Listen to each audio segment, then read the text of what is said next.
It's it's just difficult to digest, because, like I said during our previous conversation, I also kind of like I don't entirely agree with the assessment, because on the moral perspective of it, it's just too heartbreaking. And even though, yes, we can say that the history is repeating, the pattern is repeating, I still have a sense of belief that the Mossad, the Israeli government, is taking some newer precautions, iterating. I wouldn't say Israel is on the same place it was 2014 with Gilad Shalit. I would say it's different. And the toll that you mentioned, like you said, that's the most difficult part to digest, because we're sort of putting a pause into the pain. And then when Hamas regroups or Iran gets its proxies back on track, then in 10, 15 years, again, the cycle will happen, and more lives are going to get taken, like you said. Now the word Well, but then I'm right. If this is going to cost even more lives, then this is not a transaction that is protecting the Israeli Jews. Let me tell you something. You didn't give me an argument. I need to point this out. You gave me an emotion. You said it is heartbreaking, and you gave me faith. You said, I believe that the Israeli bosses are really trying to protect us.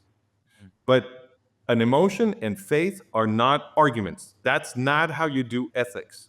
In order to do ethics, you need a logical argument about harm reduction. You need to be able to say that the policy you are following is the one that harms people the least. If you can defend it like that, then you have an ethical policy. But the policy that the Israeli government has been following all of these years is the policy that harms people the most.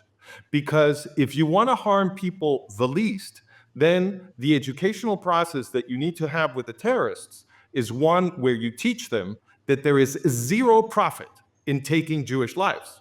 Because when the terrorists learn that, they have a negative incentive to taking hostages.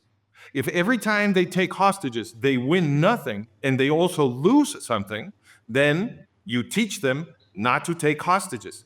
But if every time they take hostages, they demand something and they get something in return, and more, even worse, every time they do this, you give them more in an escalating process, then what you are teaching these terrorists is that they should go get more Jewish hostages, many, many more, because that's a growth business. They're going to get gigantic profits the more they do this. That's what the so-called Israeli leaders have been teaching the people who want to exterminate the Israeli Jews. So, in my opinion, simple arithmetic demonstrates that this is not an ethical policy, and we have to put our emotions aside.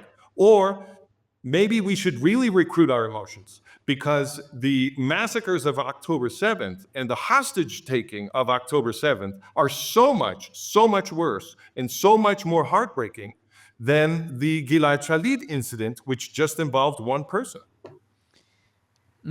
That's where yes, the arithmetic makes sense, uh, because Well, that's all we need.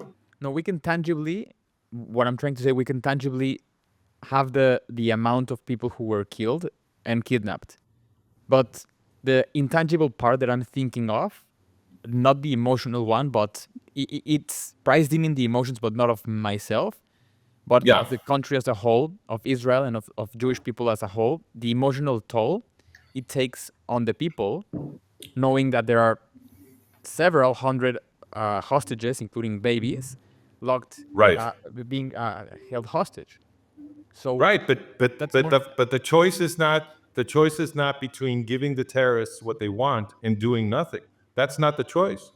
Israel can go ahead and destroy Hamas and try to rescue as many hostages as possible.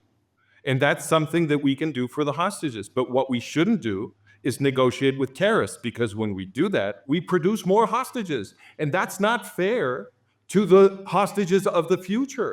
If the Netanyahu government had not negotiated for Gilad Shalit's life, and instead had, for example, destroyed the place where they were holding him with all the terrorists that were in it, the lesson for the terrorists would have been, well, what did we get? Nothing. We got nothing. Or if they had rescued Gilad Shalit, that's a second option, right? It would risk the lives of all of the soldiers going for Gilad Shalit. But okay, if you think that's the right thing to do, you can do that too. And that's not negotiating with terrorists. And the effect of that is that the terrorists will say to themselves, well, uh, we don't seem to be getting anything out of these hostages. Maybe we should try something else. What you don't want the terrorists to think is, oh, getting these Jewish hostages is fantastic because every time we do it, we achieve our goals and then some. That's a terrible thing to teach the terrorists. And whoever is teaching the terrorists that lesson is no friend of the